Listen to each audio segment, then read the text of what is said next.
tôt que les copains, parce que j'étais prêt un peu en avance. Et pour pas me refroidir, avec juste 5 degrés, c'est notre première nuit en altitude. Donc j'avance tout doux sur le chemin. Et on va se rattraper au col. On va être juste au-dessus de Walter 2000, donc c'est parfait. Là, c'est encore couvert, un peu couvert dès le matin. Donc la météo orageuse, à mon avis, va pas être très favorable. Je pense que comme objectif, ce qu'on va se donner, c'est peut-être de passer le pic des bâtiments et après de descendre, se réfugier sur le GR10 si ça se dégrade. Et malheureusement, peut-être pas suivre toutes les crêtes. On va prendre au fur et à mesure que ça avance.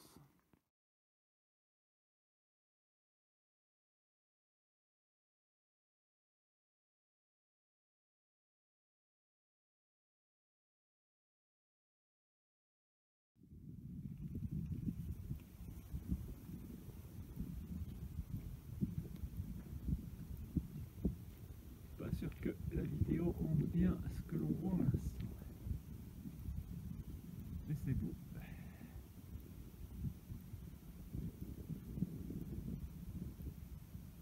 Allez, aujourd'hui, au programme course à l'orage.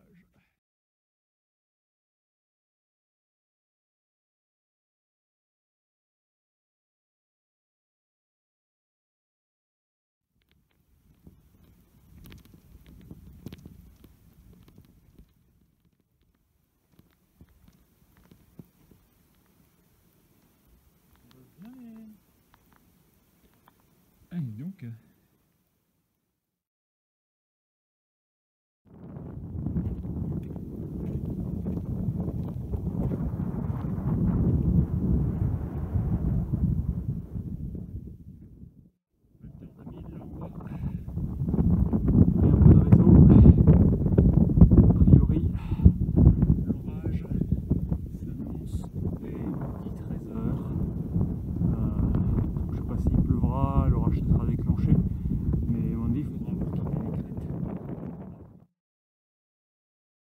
Panorama du pic de la Donia, 2702 mètres, je crois, si on m'entend malgré le vent. Sommet, on va suivre encore la crête là gentiment. On va monter au pic des bâtiments et bifurquer, je pense, côté espagnol.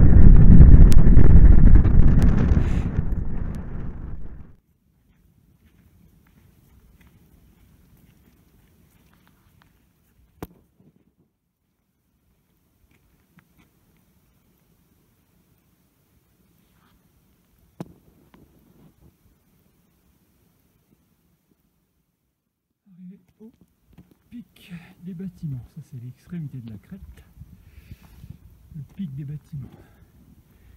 Et là, l'autre bout, c'est le pic du piolet des bâtiments.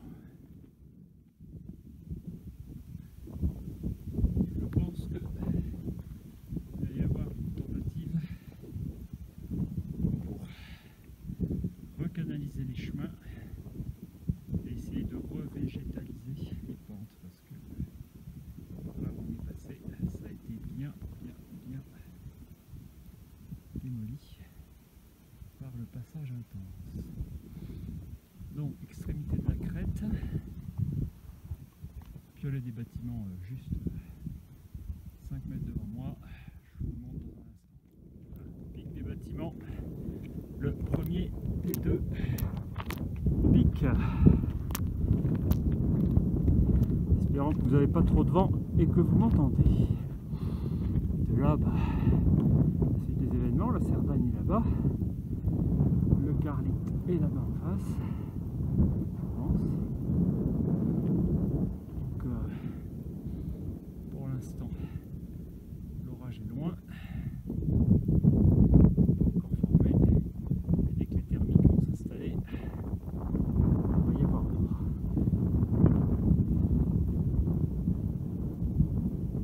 Canigou qui s'éloigne.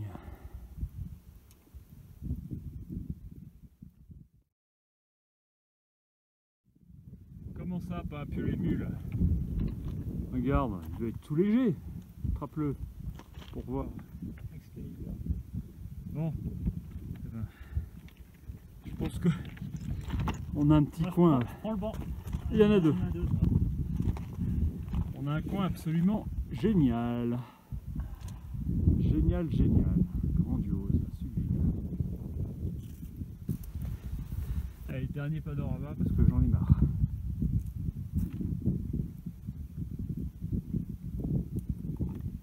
Voilà, petite ligne de crête.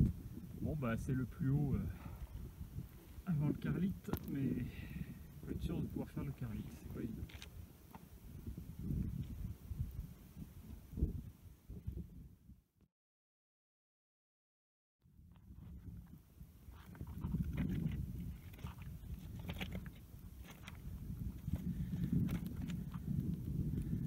À l'attaque, pic de Fraisères et le Val de la Carancha.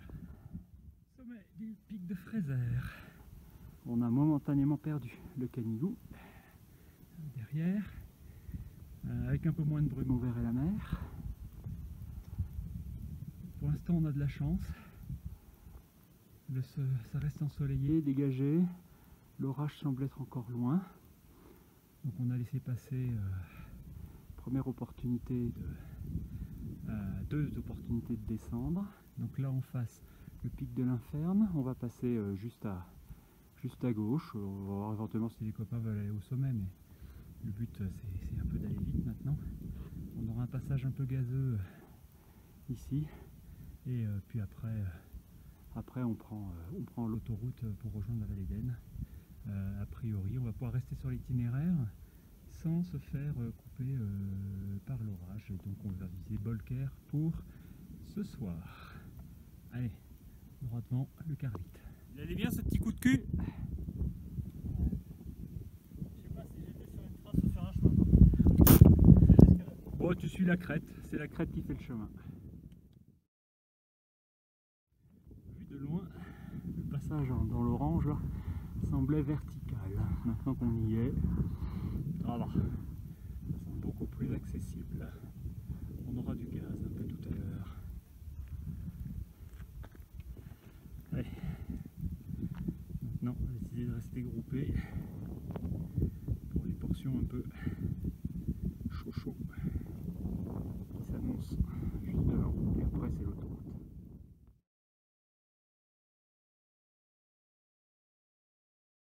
On peut monter. On voit pas trop le premier passage gazeux. On filmera le deuxième. Allez, l'Inferne est là-haut. On commence déjà à jouer nos blasés. On se fait même pas l'aller-retour au pic de l'Inferne qui est juste là au-dessus. Des vues, on s'en est déjà pris plein. On essaie de faire la course toujours, garder l'orage derrière nous. Normalement, ça va bien le faire.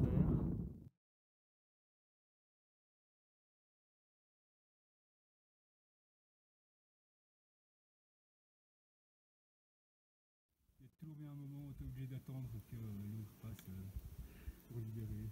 Eh ben c'est parti alors. Le petit passage aérien sous le pic de l'Inferne pour aller au pic de la Vaca.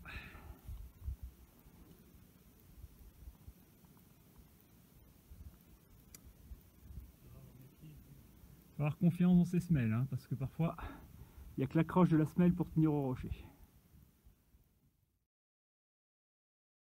Au pic de la Vaca, maintenant le chemin c'est tout du boulevard. On va profiter. Au pied de la Fossa del Gigante, la croix est juste visible là. On arrive aux 9 croix.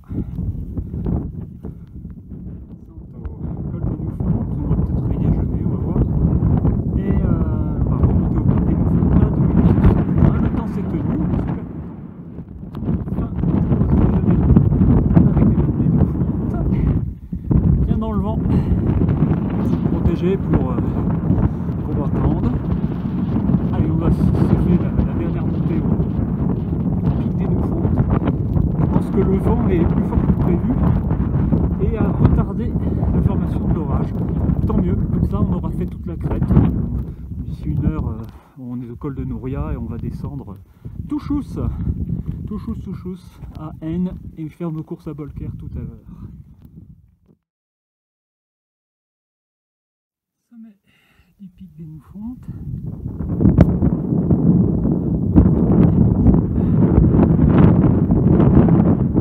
La mer n'est pas visible. L'orage, je pense, a été retardé par un vent plus fort que prévu. Mais là, il se met en place, mais ce sera un orage de fin d'après-midi. Donc finalement, on est très content. On a fait toutes les crêtes. Donc direction le col de Nouria là-bas, après un premier collet, puis le col de Nouria derrière. Et on va descendre l'Eden.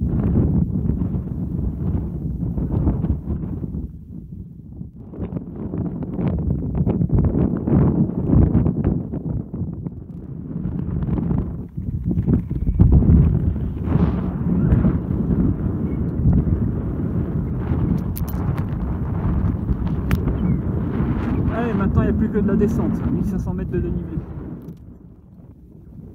Col de Nouria. Fin d'une journée et demie sur ces crêtes encore plus belles que celles que j'avais vues il y a 2 ans. Titillé par l'orage, mais c'est bien fait. Il y a 2 ans tout ça était dans la mer de nuages, là on a pu tout voir. Et aujourd'hui l'orage qui devait être là pour midi, à bientôt 14 h, il est encore loin d'être vraiment menaçant. Voilà, c'est absolument sublime. Depuis Bataire jusqu'ici, absolument génial. Et la vallée d'Aisne va descendre par là. Et le Carlix est assez rapide pour demain matin.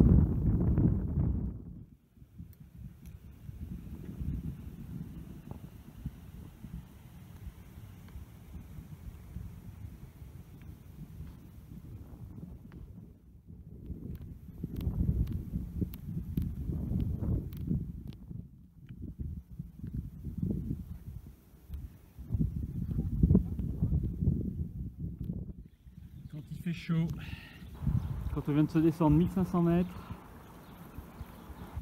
on descend dans la chaleur sous le soleil. On est bien content de se réhydrater.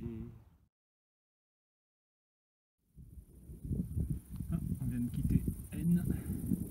Bon, on n'a pas fait la visite des mégalithes.